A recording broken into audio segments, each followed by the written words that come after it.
The world watched in horror as Israeli airstrikes pounded Rafah, a densely populated city in the Gaza Strip. The strikes, part of Israel's response to a Hamas incursion, resulted in significant civilian casualties and drew sharp condemnation from the international community.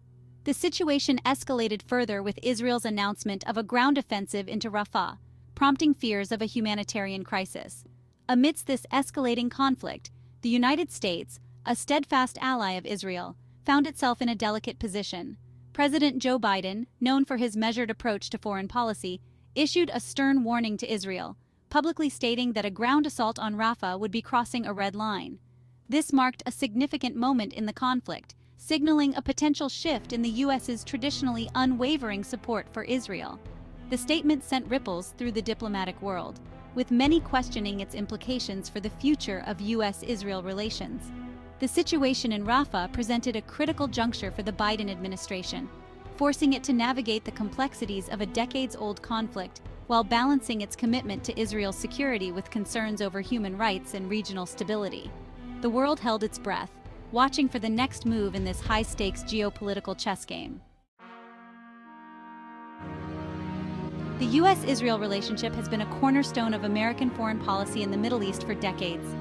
The U.S. has consistently provided Israel with military aid, diplomatic cover at the United Nations, and unwavering political support. This special relationship, however, has always been characterized by a degree of complexity. Washington has often found itself grappling with the need to balance its support for Israel with its broader regional interests and its commitment to human rights. Past U.S. administrations have at times expressed reservations about certain Israeli policies, particularly those related to settlements in the West Bank. These concerns, however, were rarely voiced publicly, and the U.S. consistently shielded Israel from international censure. Biden's Red Line statement marked a departure from this historical precedent. By publicly voicing opposition to the Rafah ground offensive, Biden signaled a willingness to break with the long-standing practice of unconditional support. This shift in tone, while subtle, reflects a growing unease within the Democratic Party and among the American public about the human cost of the Israeli-Palestinian conflict. President Biden's invocation of a red line in the context of the Rafah assault carries significant weight. The term itself evokes memories of past instances where the U.S. drew lines in the sand, signaling the limits of its tolerance for certain actions by other nations. The significance of Biden's statement lies in its departure from the past. By publicly setting a limit on U.S. acceptance of Israeli military action, Biden signaled a potential shift in the dynamics of the relationship. This does not, however, imply a weakening of the U.S. commitment to Israel's security. The Biden administration, like its predecessors, recognizes Israel's right to defend itself against threats from Hamas and other militant groups. The Red Line statement, rather, reflects a growing recognition within the Biden administration that the path to lasting peace requires a more balanced approach. It acknowledges the need to address not only Israel's security concerns but also the plight of Palestinian civilians caught in the crossfire. Section 4. Tremors on the two-state solution, a future uncertain.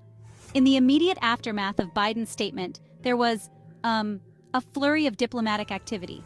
World leaders you see engaged in frantic phone calls, urging restraint and a return to negotiations. The potential implications of the Rafah crisis, however, extend far beyond the immediate conflict. The situation has the potential to reshape the geopolitical landscape of the Middle East, with lasting consequences for the Israeli-Palestinian peace process and the U.S.'s role in the region. One immediate concern is the potential for the two-state solution, long considered the most viable path to peace, to slip further out of reach. The escalation of violence, coupled with the hardening of stances on both sides, makes the prospect of a negotiated settlement seem increasingly distant. The crisis also threatens to further inflame regional tensions. The images of destruction in Rafah, broadcast across the Arab world, have fueled anti-Israel sentiment, potentially undermining recent efforts to normalize relations between Israel and some Arab states. Section 5. Beyond the headlines, a region on edge. The crisis in Rafah played out against a backdrop of rising tensions across the Middle East. The region is grappling with the fallout from years of conflict, political instability, and economic hardship. The Syrian civil war, the rise of extremist groups like ISIS, and the ongoing rivalry between Saudi Arabia and Iran have created a volatile mix. The Rafah crisis threatened to exacerbate these existing tensions, potentially drawing regional actors into the conflict. The situation underscored the fragility of the region and the challenges facing any efforts to achieve lasting peace.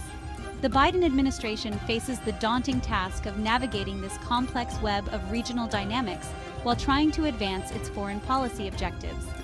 The crisis in Rafah served as a stark reminder of the limits of U.S. power and the need for a nuanced and calibrated approach to the Middle East. Section 6. The shifting calculus of power. The Rafah crisis also highlighted the shifting global power dynamics. The U.S., while still a dominant force, is no longer the sole arbiter of international affairs.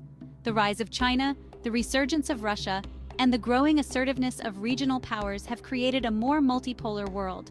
This shift in the balance of power has implications for U.S. foreign policy, particularly in the Middle East. The U.S. can no longer dictate terms or act unilaterally. It must now contend with other actors who have their own interests and agendas. The Rafah crisis underscored the need for the U.S. to adapt to this new reality. The Biden administration's efforts to revive the Iran nuclear deal, engage with rivals like Russia and China, and rebuild alliances with European partners can be seen as part of this broader effort to recalibrate U.S. foreign policy for a more multipolar world.